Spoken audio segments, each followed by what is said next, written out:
Grendel, have you seen the updated terms for D&D 2024? They're cleaning things up, making everything shiny and new. More like slapping a new label on an old can of paint. Crossbow bolt to bolt, destroy undead to sear undead. Encumbrance becomes carrying capacity. I mean, okay. What about Bloodied? Bloodied is back, straight from 4th edition. It's such a great way to show that a creature's below or at half hit points without saying, "It's really hurt, guys." Bloodied? That's great! Oh, that was great in 4th edition, and even in Pathfinder. Monsters would become bloodied, they'd get enraged, they'd gain extra attacks, trigger unique abilities. It added a whole new layer to combat. That's awesome. Oh yeah, it's a great concept. Yeah, I'm glad they're bringing it back.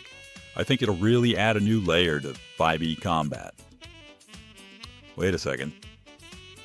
You're way too quiet. Why are you giving me that look? Well, in 2024, it's not quite like that. It's just a descriptor. So when a creature is at or below half hit points, the DM can say, "It's bloodied." Wait, just a descriptor? There's no extra attacks, no special abilities, nothing cool happens? Nothing like that. It's just a cool way for the DM to let the players know the creature is on the ropes. Oh, come on. What is the point then? If it doesn't do anything, why even call it bloody? Just say, it's on the ropes. Well, it adds drama. It's a milestone in the fight, like saying, "Hey, you're halfway there." It gives players a sense of progress. Progress? Look, the players can already see the monster stumbling or hear the DM describing its injuries. Bloodied without mechanics is just pointless fluff. Fluff is part of the fun, Grendel. It's not about mechanics. It's about immersion. Picture this.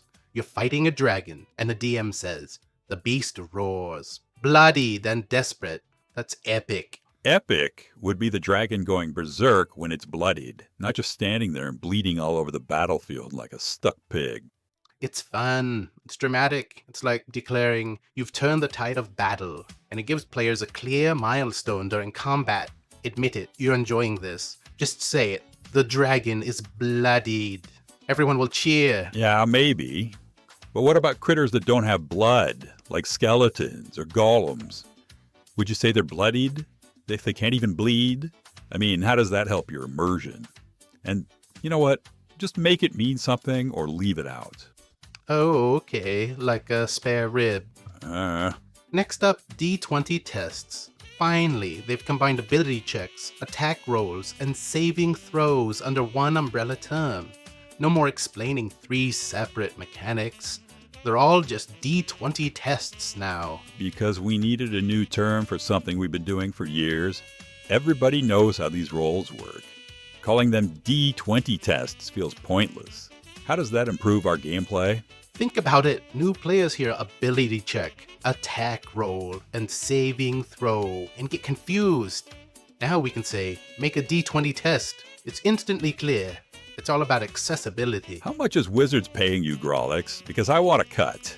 You and I both know that people are still going to say, make a save, make an attack. You know, no one's going to say, the battle's about to start, make a D20 test, when they can say, roll for initiative.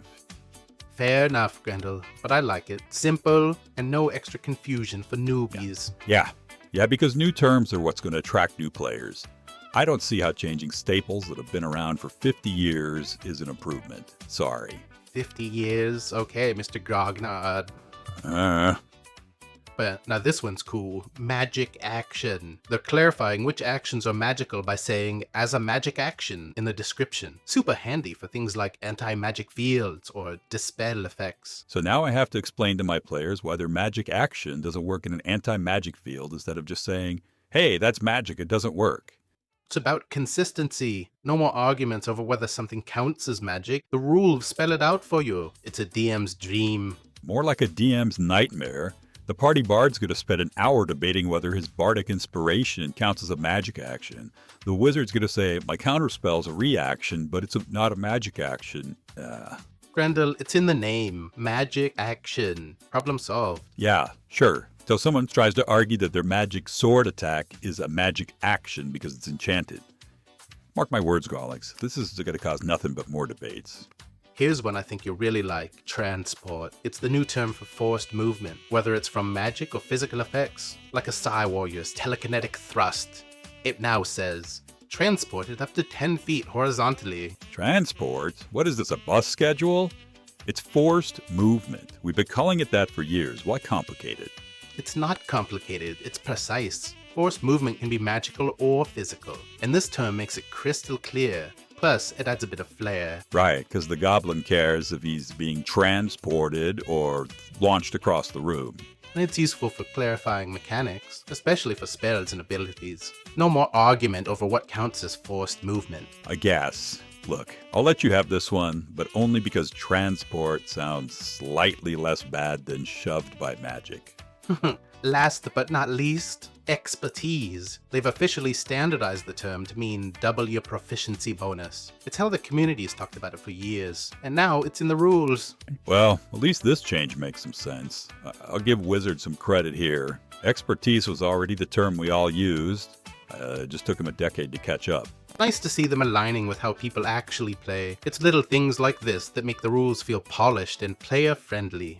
Yeah. But look, if they're going to finally start listening to the community, maybe they should have started with fixing the Ranger class or encounter mechanics instead of rebranding perfectly useful terms that were just fine the way they were. Baby steps, Grendel. Baby steps. So, what do you think, viewers? Are these terminology updates a welcome improvement, or are they just wizards playing with semantics? And do we really need all these quote-unquote new terms? Or is this just more fluff for rule books?